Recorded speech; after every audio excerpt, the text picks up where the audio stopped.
आमदार अशोकरावजी चव्हाण यांनी आज काँग्रेस पक्षाच्या प्राथमिक सदस्यत्वाचा राजीनामा दिलेला आहे अशी बातमी आत्ताच आम्हा सर्वांना समजलेली आहे। ही बातमी ऐकून सर्व त्यांच्या सहकार्यांना अतिशय धक्का बसलेला आहे। चर्चा बऱ्याच जणांच्या बद्दल भाजपकडून चालली असली तरी असं काही घडेल असं आम्हाला वाटलं नव्हतं, पण तो त्यांचा वैयक्तिक निर्णय आहे। त्यांच्यावर काय कंपल्शन होतं, त्यांना हा निर्णय घ्यायला कोणी बाध्य केलं याबद्दल ते स्वतःच सांगतील। अजून तरी त्यांनी काही पुढची भूमिका स्पष्ट केलेली नाही। काँग्रेस पक्षामध्ये त्यांनी स्वतः त्यांची बाईट ऐकली। जन्मापासून ते काँग्रेस पक्षात होते, त्यांनी काँग्रेस पक्षाकरता भरपूर काही केल्याचं ते म्हणत होते। काँग्रेस पक्षाने त्यांना खूप मोठी संधी दिली, आत्ताही देत होते। कालच आमचे महाराष्ट्राचे प्रभारी रमेश चन्नीतालाजी आले होते, त्यांच्या समवेत सर्व ज्येष्ठ नेत्यांची रणनीतीची बैठक टिळक भवनला झाली होती। त्यामध्ये आम्ही सर्व उपस्थित होतो, अशोकरावही उपस्थित होते। त्या बैठकीमध्ये आम्ही येणाऱ्या राज्यसभा निवडणुकीची रणनीतीची चर्चा केली, त्याचबरोबर लोकसभा निवडणुकीबद्दलची रणनीतीची चर्चा झाली आणि जवळजवळ संध्याकाळी 4-5 पर्यंत ते आमच्या सर्वांच्या समवेत होते आणि त्यांच्या डोक्यात असं काही चाललं आहे असं आम्हाला वाटलं नाही। जाताना ते बाळासाहेबजी थोरात यांना सांगून गेले की आपण 11 वाजता उद्या म्हणजे आज 11 वाजता पुन्हा बसू आणि पुढे चर्चा चालू ठेवू। काँग्रेस पक्षाच्या वतीनं जागा वाटपाच्या समितीमध्ये त्यांची प्रमुख भूमिका होती आणि काँग्रेस पक्षाच्या नेतृत्वाने त्यांच्यावर प्रचंड मोठा विश्वास टाकला होता। त्यांना प्रचंड मोठी संधी दिली होती, मानाची स्थान दिली होती, सत्तेची स्थानं दिली होती। आमच्या मंत्रिमंडळामध्ये महाविकास आघाडीच्या मंत्रिमंडळामध्ये ते ज्येष्ठ मंत्री म्हणून काँग्रेस पक्षाच्या वतीने काम करत होते। पण त्यांनी असा निर्णय का घेतला, इतर बऱ्याच जणांनी कशाकरता निर्णय घेतला आपल्याला माहिती आहे। काँग्रेसचा हा भारतीय जनता पक्षाच्या ऑपरेशन लोटसचा भाग आहे का? अशोकरावांनी त्यांची पुढची रणनीती जरी जाहीर केली नसली त्यांची दिशा स्पष्ट आहे। त्याबद्दल भाजपच्या नेतृत्वाकडून बऱ्याच दिवसापासून असं काहीतरी घडणार असं सुतोवाच होत होतं, पण त्या झालेलं आहे। आज आम्ही बाळासाहेब थोरात, नसीमबाई, काही इतर सहकारी बसून आमच्या काँग्रेस पक्षाच्या सर्व विधिमंडळाच्या सदस्यांना संपर्क आम्ही केलेला आहे। उद्या आणि परवा राज्यसभेच्या उमेदवारीचा अर्ज भरण्याच्या वेळेला विधिमंडळ पक्षाची मीटिंग घेतली जाईल।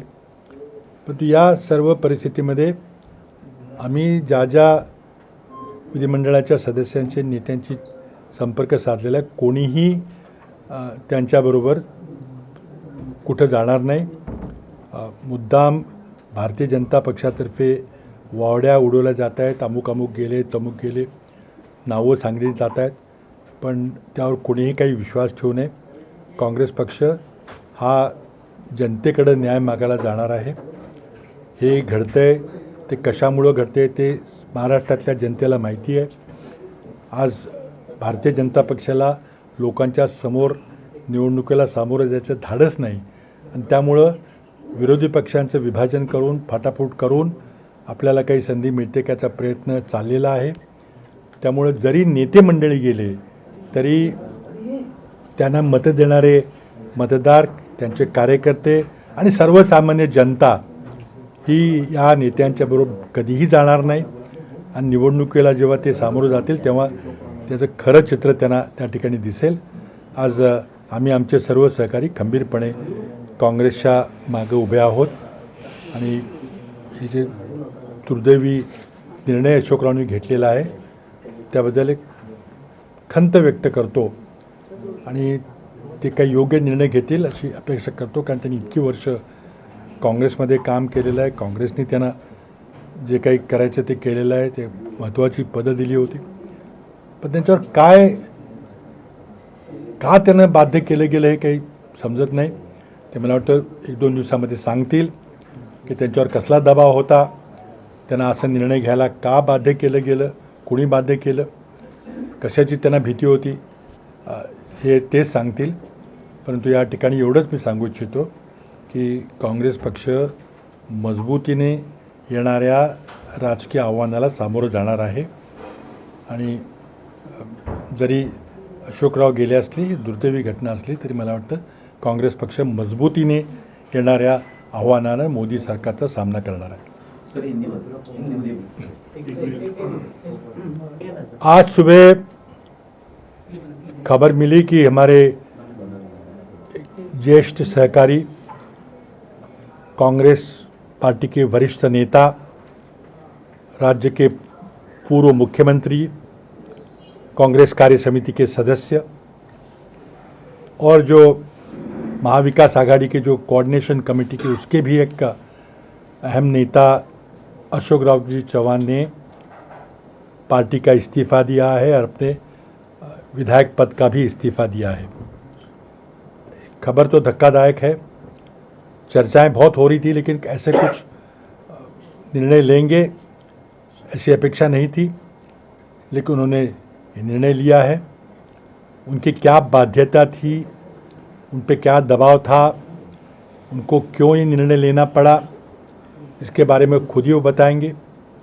लेकिन जो भाजपा की रणनीति है, अगर जनता का समर्थन नहीं मिल रहा है तो विपक्ष को तोड़ो, विपक्ष के नेताओं को तोड़ो और किसी तरह से चुनाव जीतने की कोशिश करो. लेकिन देखिए, जो तेलंगाना में हुआ, कर्नाटक में हुआ, उसी की पुनरावृत्ति महाराष्ट्र में होने वाली है. एक ज्येष्ठ सहकारी के पार्टी छोड़ने से दुख तो हुआ है, लेकिन हमने आज सुबह सभी कांग्रेस विधायक दल के हमारे साथियों से बात की है, चर्चा चालू. कोई भी इस तरह का कोई निर्णय नहीं लेने वाला. ये सब अफवाहें भाजपा की ओर से फैलाई जा रही है कि कितने विधायक किसके संपर्क में हैं. हमने सारे विधायकों से बात की है. सभी कल मुंबई आ रहे हैं. हमारी कल शायद बैठक भी होगी और इस स्थिति का हम जायज़ा लेंगे. मैं समझता हूँ कि अभी भी भाजपा को चुनाव का सामना करने की हिम्मत नहीं है. अभी भी उनकी तोड़ाफोड़ी चल रही है. शिवसेना तोड़ने के बाद, राष्ट्रवादी तोड़ने के बाद अब कांग्रेस तोड़ने की कोशिश हो रही है. लेकिन मैं समझता हूँ कि आम जनता, आम मतदाता जो है, महाराष्ट्र के जो आम नागरिक है, जिस तरह से महाराष्ट्र की सरकार का, महाराष्ट्र की राजनीति का क्रिमिनलाइजेशन हो रहा है, वो जनता को बिल्कुल मान्य नहीं है.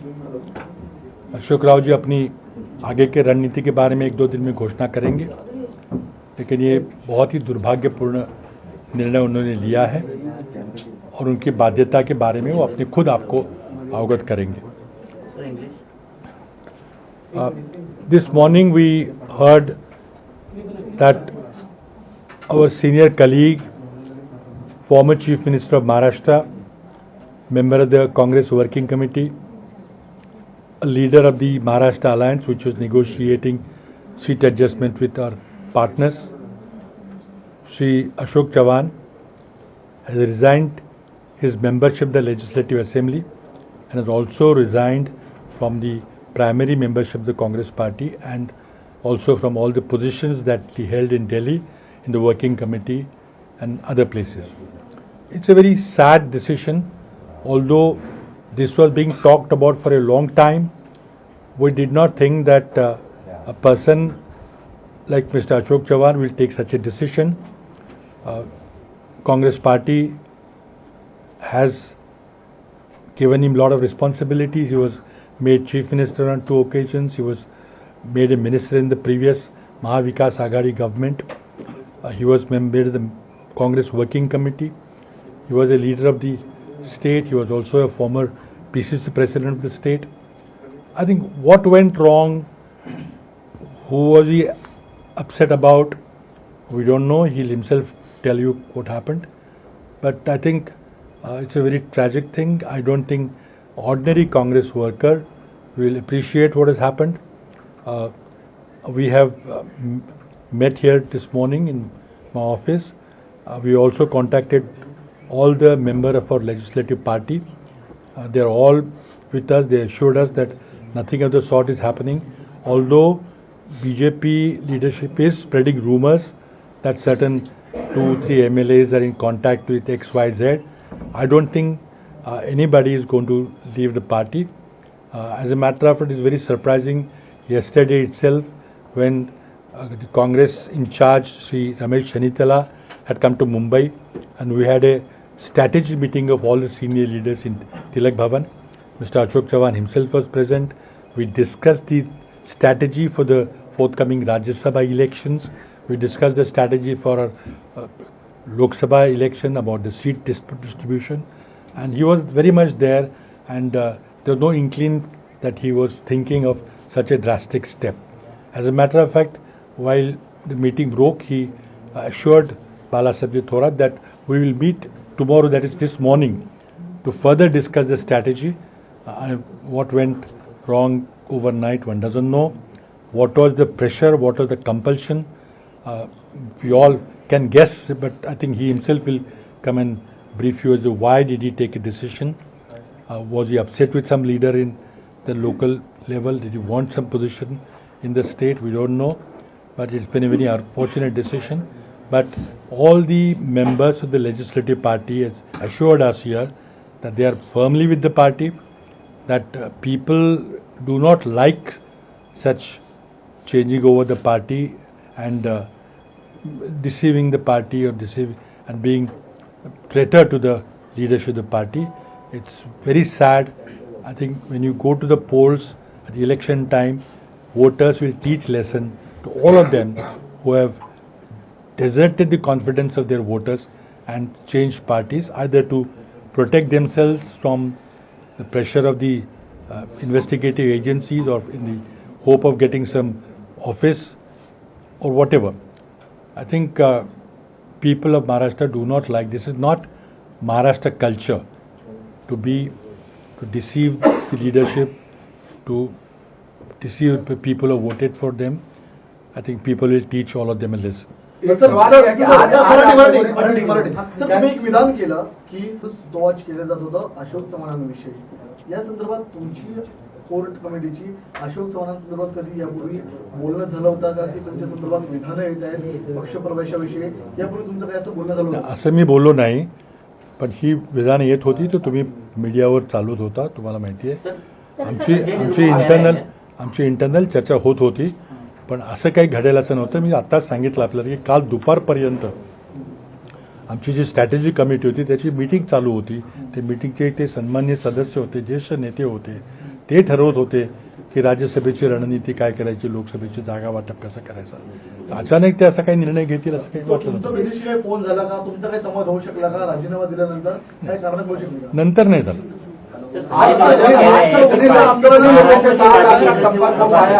महाराष्ट्र के पार्टी लीडर है, उनसे वो नाराज चल रहे थे, खफा थे. इसके बारे में उन्होंने वरिष्ठ नेताओं को भी बार बार अवगत कराया था, बावजूद उसके कोई दखल नहीं ली गई. इसीलिए उन्हें आज पार्टी छोड़नी. देखिए, ये तो उन्हें पूछना पड़ेगा, इसकी हमें कोई जानकारी नहीं है. या तो दिल्ली के वरिष्ठ नेता आपको बताएंगे या वो खुद बताएंगे कि किससे नाराज थे.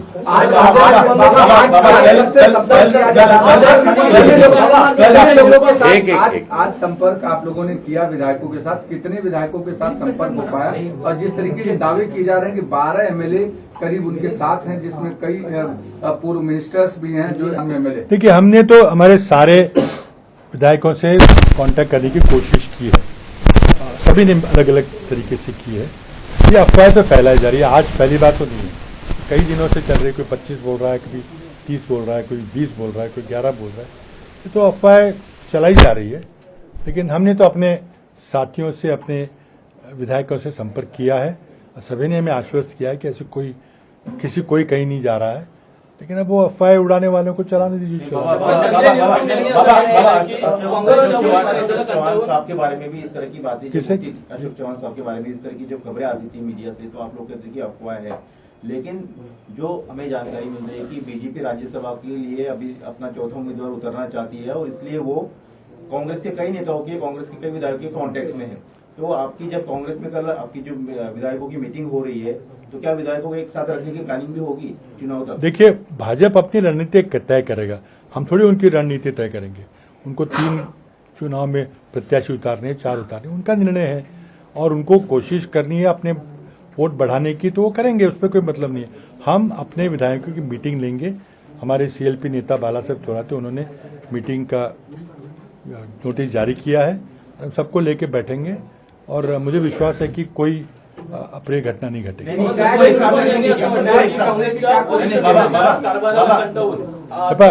याबद्दल मी मगाशी सांगितलं, हे तुम्ही त्यांना विचारा, त्यांच्या वतीने मी कसं बोलणार? से बयान में ये बात कही है कि हर बात बताई नहीं जाती, ये लाइन उन्होंने कहा। उसके बाद ही निरुपम का ट्वीट आया कि एक नेता की कार्यशैली से वो नाराज थे, वो इशारे में कहीं ना कहीं नाना देखिए, मैं बहुत बार ऐसी बातें आई है कि दिल्ली तक नाना पटोले के देखिए, अब क्या मैं उनका कोई वकील हूँ, उनकी तरफ से मैं बात करूंगा, तो उनसे पूछिए किससे नाराज थे, क्या नाराज थे, मैं कैसे बता सकता हूँ?